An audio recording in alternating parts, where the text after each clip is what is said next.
बर्तमान देखंतु बहुत दिन अपेक्षा पर सीएम किसान योजना को नहीं गोटे बहुत बड़ खुशी खबर आसी जहाँकि चाषी भाई मान कृषि विभाग तरफ बहुत बड़ गोटे इनफर्मेशन दि जाएगी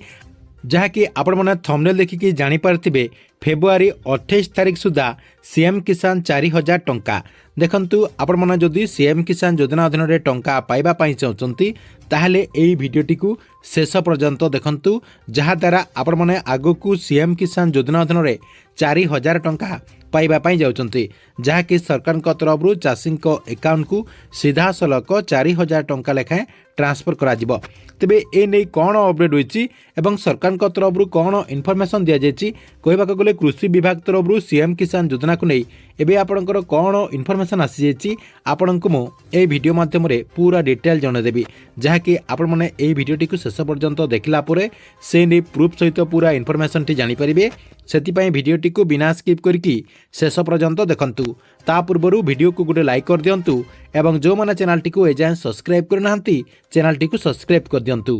तेबे देखंतु देरी न करी सरकार तरफ सीएम किसान योजना को नहीं कौन इनफर्मेशन दि जाएगी एवं क्यों चाषी भाई मैंने 4000 टंका पाइपारे एवं फेब्रुआरी 28 तारीख को नहीं कौन इनफर्मेशन देती कृषि विभाग तरफ देखंतु आपण को प्रथमे जणाई दूची एठी आपण स्क्रीन माध्यम देखिपारे कृषि विभाग जो एक्स पेज रही से एक्स पेज रे सरकार तरफ सीएम किसान योजना को नहीं गोटे बहुत बड़ इनफर्मेशन दि जाएगी ता सहित गोटे बैनर जहाँकि पोस्ट कर बैनर रे आपण कौन इनफर्मेशन रही देखंतु आपण को मु टिकी निकी ए विषय रे जणाई दूची एठी देखंतु आपणकर जो बैनरटी कहूली मुझे बैनरटी आपको मु प्रथम देखे दूची ए बैनर रे आपणकर सीएम किसान योजना को नहीं पूरा इनफर्मेशन रही देखंतु एठी आपण माने देखि पारथबे पंजीकरण शेष तारीख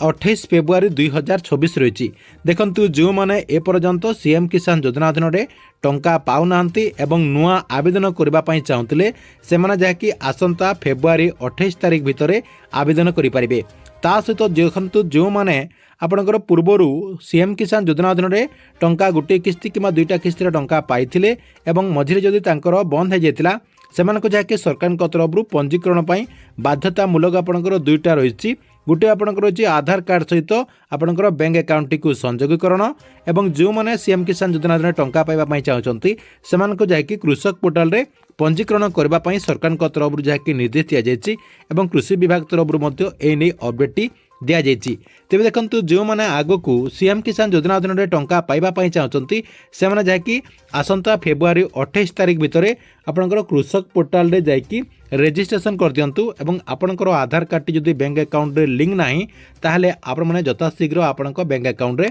लिंक कर नियंतु कहबाक गले आपणकर जहाँ भी समस्या रही से समस्यार समाधान जहाँकि आसंता फेब्रुआरी 28 तारीख भितर कर दियंतु जहाँ द्वारा आगकू आपण माने सीएम किसान योजना अधीन में एका संगकू 4000 टंका पाइपारे कहीं सरकार तरफ खूब शीघ्र सीएम किसान योजनार परवर्ती किस्तीर टंका रिलीज कर संभावना रही से किस्ती आपण जहाँकि एका संगकू 4000 टंका पाइपारे। ठीक अच्छे एथिला आपंपाई सीएम किसान योजना को गोटे बड़ इनफर्मेशन आपण को भिडियोटी केमती लगिला कमेंट बॉक्स रे निश्चय गोटे कमेंट करंतु एवं प्रत्येक दिन गवर्नमेंट नुआ नुआ योजना गुड़िकर इनफर्मेशन गुड़िक जानापी चाहूले आमर ये जो चैनल रही चैनल टी सब्सक्राइब करके रेगुलारली देखुतांतु।